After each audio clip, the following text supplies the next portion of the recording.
Well, buen camino there, pilgrims. It looks like my live feed is stronger than it's been in many of the other ones.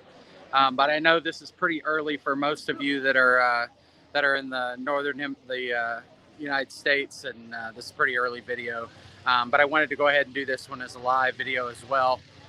And if any of you happen to get on here, then I would invite you to make some comments, and hopefully we can have a little dialogue if there's questions and so on. But um, first of all, just wanted to I'll just kind of orient you to where I am in my background here. This is the kind of main city building here in Leon. I'm in Leon. In fact, you can see down here, for those of you that know Leon, is the place where they load that train up that kind of goes around the city, and then just over there is the model of the city. So I'm just on the kind of the main street that heads up towards the cathedral, and I'm just going to kind of walk up towards the cathedral as I share with you a few things.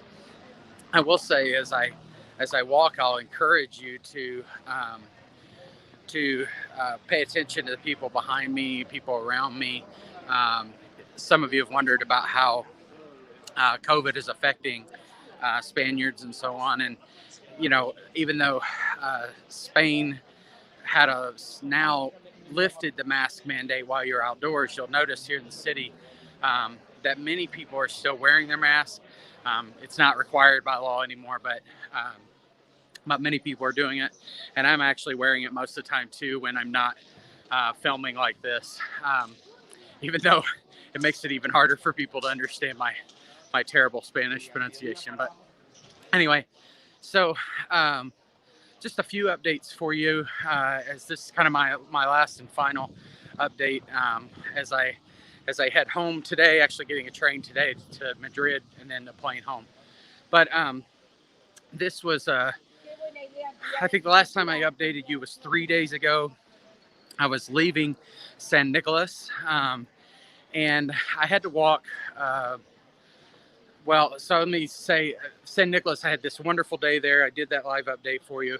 And then on the next day when I got up, I think I may have either gotten something bad to eat that day, or may have drank water that was from a non-potable fountain overnight. Because all of the fountains, for the most part, are marked if they're non-potable. But we were walking at night, and I'm not sure that I didn't get water that was from a fountain that wasn't treated. I don't know. But regardless, I woke up with very clear kind of food poisoning that lasted most of the day that I walked out of San Nicolas. So I only walked 18 kilometers that day, and was getting sick and so on, which then left me with 45 kilometers to Leon. And I decided I was going to make that 45 kilometers, whether by taxi or by foot. Went ahead and made a reservation here in Leon because there was one of the younger pilgrims. We called her Jamie because I called her Jamie. No one else did, because she had a birthday that was on St. James Feast Day. And so we wanted to celebrate her birthday. So I just said, I'm going to make sure that I get to Leon. And so I ended up walking all of that 45 kilometers yesterday. It's about 28 miles. Oh, hello. It's my friend Laura. So I ended up walking 45 kilometers to Leon. Actually, it wasn't yesterday, the day before yesterday. A long trip. Longest I've ever done. Feet really messed up, but I made it, and I was really proud to be able to see that. In fact, I'll tell you just quickly, I had a kind of a Camino angel moment there. I came along an Italian pilgrim by the name of Michaela, who I hadn't really spoken with. She's been walking in the group that I have, but hadn't really spoken with her. And about 10 kilometers away from Leon, when I was very, very exhausted, tired, hot, she happened to be at the water fountain there. We walked about 8 kilometers together, talking, great conversation. And I told her she's absolutely my Camino angel, because I was ready to be done at that moment, and just so happened to come along her, and we encouraged each other. So we made that last 8K into town on a long day for me. But yeah, so uh, overall, good trip, and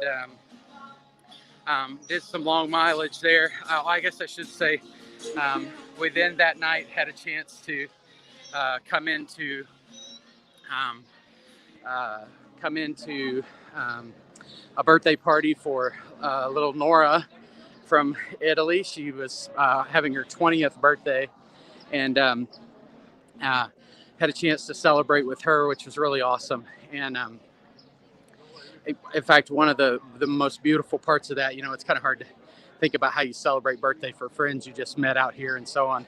But she, one of our Basque pilgrims, Gorka, is a baker in his profession. And actually, I'm just going to go ahead and turn around. You can see the cathedral in the background here too. I know that that's something we all love to see, isn't it? Let me see. Yeah, there we go. Um, so yeah, so Gorka is this Basque pilgrim who is a baker, and he spent really just a couple days even thinking about how he was going to be able to make a great cake for her that was going to be gluten-free and dairy-free to meet some of the concerns vegan, some of the concerns of diets that we had in the little group that was walking together. She loves dark chocolate, and so he put all this intention really into making this wonderful cake for her. He knew he wouldn't have an oven, but he put together a recipe while he was laying in bed one night to be able to honor her, and so we had a meal together, and it was great to celebrate with her for her 20th birthday. And then last night I had actually stayed here an extra day, and then last night some of the pilgrims that were part of the kind of little Camino family that I formed, they made their way in yesterday, and so I got to see some of those pilgrims. There's a couple of Danish women that I met. They were the very first people I met. I had a drink with them, and a couple of other pilgrims that I spent a couple days with that really were beautiful family for me. Noeline from Belgium and Maria from Hungary. So that was a gift to be able to get to spend the last night really that I'll have with pilgrims. In fact, I didn't even know Laura was still here, so hadn't seen her in a few days. But so for the most part, most of the pilgrims that I know have gone on, and so I'm just kind of waiting for my train to happen now. I should say, let me go ahead, and this will be kind of interesting for those of you that know Leon well. They have now moved the big monument. So you may remember, or not monument, but like the Leon sign. So it used to be right here in front of that sort of map piece would be the Leon sign. And lots of people would take their pictures there. They've actually now moved that Leon sign to in front of the cathedral. And I can't really get the image for this way now, but now if you take your picture in front of the Leon sign, you have the cathedral as your background, which is very insterific change um, for them to make here in Leon. But lots of people getting their pictures with the sign there in front of the cathedral. But just a couple of updates that some of you may have for questions. A lot of people have been asking about COVID restrictions, budgeting, things like that.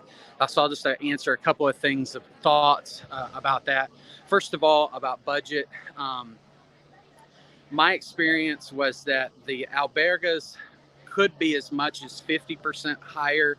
For example, I paid the most I've ever paid for an alberga stay at 15 euros this time, and that was not a particularly nice place. That village, every place was 15 euros in that town. So yeah, so it was that's okay, but that is a bit higher than you would normally pay for an alberga stay.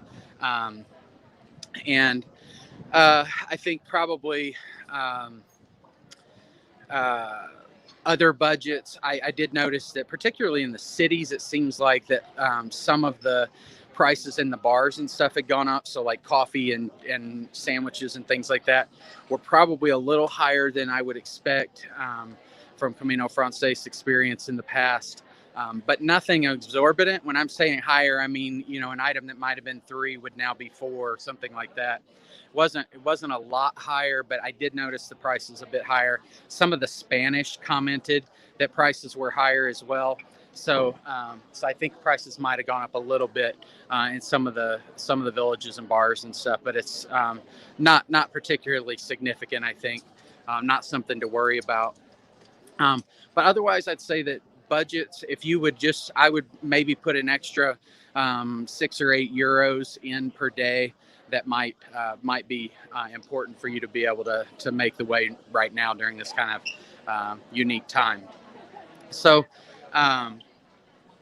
others have been asking about sort of restrictions and so on. As I mentioned in the beginning of this video, you can see even behind me that so many of the Spanish are still wearing their mask even outside, even when they are not legally required to do so. But it's just become a way of life here. So I am sometimes wearing mine outside too, just as a matter of respect. I'm vaccinated and so on, but so many are trying to be safe.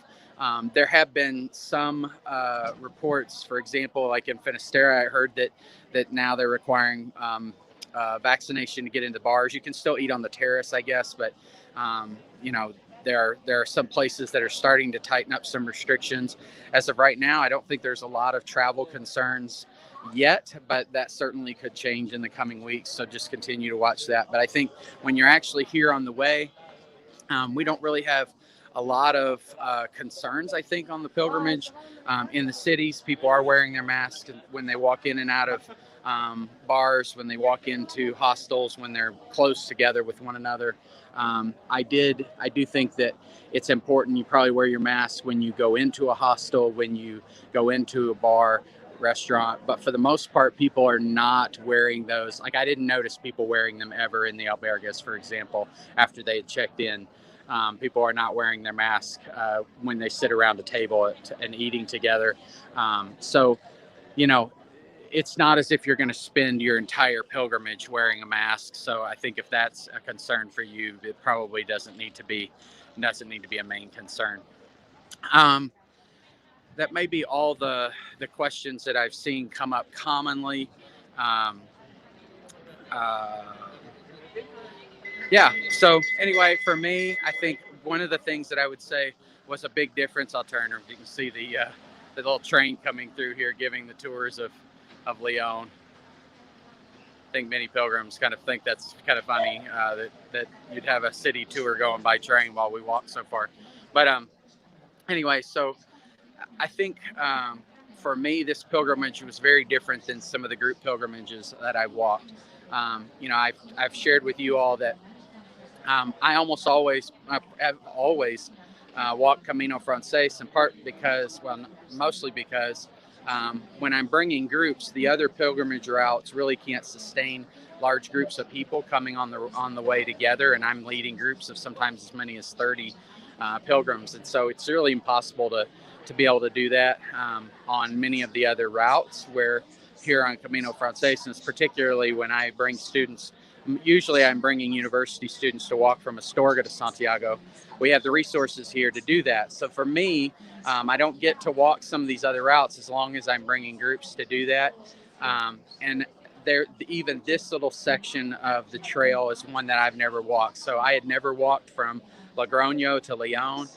So for me, this was a chance to come and finally complete the rest of Camino Frances. And even though I've been here 7 times, I had never walked this section. A lot of people will complain or talk badly about what the experience is like on Meseta. That was certainly not. I did not have a bad experience on Meseta at all. I think if you're talking about beauty, I'm not sure if a flowing field of wheat or a mountaintop covered in flowers are objectively more or less beautiful. It is very different than walking in the mountains. But I found Meseta to be a great place to walk. And even though we had some extreme temperatures, I mean, we had about 4 or 5 days where it was getting above 95 degrees Fahrenheit, above 35 and 36 degrees Celsius pretty much every day. And yet we just kind of got up earlier and we made the walk, and we even walked long distances in some of those temperatures. So it wasn't unbearable for any means. So I actually loved this part of the pilgrimage. It did allow you to do some longer distances. I think I already said earlier in the video that I had a chance to walk about 305 kilometers. My average was about 26 7 or 8 kilometers a day. And then this longest day was 45 kilometers, which I've never done distances like that. Certainly wouldn't do it with a group anyway, because it's not kind to help people keep up. But I've never done distances like that anyway. So it was really cool to be able to do that, even though pilgrimage is not about distance. St. James, the way of St. James is not about going fast or going far in any given day. It's about this steady growth towards God as we make our way to the cathedral. But it was good for me. I've really gotten a lot healthier in the last year and continue to get a lot healthier. And it was good for me to be able to kind of put that to the test as I made a long journey for many of these days. But the other thing that for me was really different about this pilgrimage, when I'm taking a group of 30 or so students, all Americans, mostly we're talking with each other. We're having a relationship with each other. We're having conversation with each other. And it's kind of hard for people outside of our group to kind of break into that barrier of having such a large group of people together. But on this pilgrimage, I was really kind of down deep in the relationships with these international pilgrims. And in fact, I think I had maybe only met 6 or 7 American pilgrims on the way, which meant that I got to know a lot of pilgrims from other countries, the kind of experience that many of you have on your pilgrimages. And I've often not had a chance to have that. And it was so incredibly beautiful. You know, some of the people that I was spending time with were young adults, like the students that I serve. Some of them were were my age and even older. We had a man who's in his 60s from Mexico. We call Bert. Roberto is his name, but Bert was a close friend. And then we have lots of these 20-somethings, and there are several that were in their 30s, and I probably was the only one that I knew in my 40s. But for the most part, there was just this great, beautiful mixing. Even though we were stuttering through language differences and all that, it was a beautiful chance to be able to have those kind of relationships here. So anyway, I think I'll sign off there, and thank you for coming along the way. And I'm really glad that I was able to bring you along for these videos. Just a little bit of update about what's going to happen now. I've made a lot of videos, instructional videos, while I've been here. I've also made some vlogs, kind of the traditional vlog style, where I'm just kind of walking along, and I'll produce those when I get home. And so you're going to continue to see months of content from this channel that come out of this trip. So I would encourage you to subscribe to the channel if you'd like to see some more of those videos. If you'd like to see some of the instructional content, click the subscribe button. That will help you to be able to see it in the future. And if you would click the like button, that'll send these out to others too, so that they can see that these are good videos for people that love Camino. And I'm going to sign off here, and I will bring some new videos in the coming weeks as I make my way back to Indianapolis. Buen Camino, pilgrims.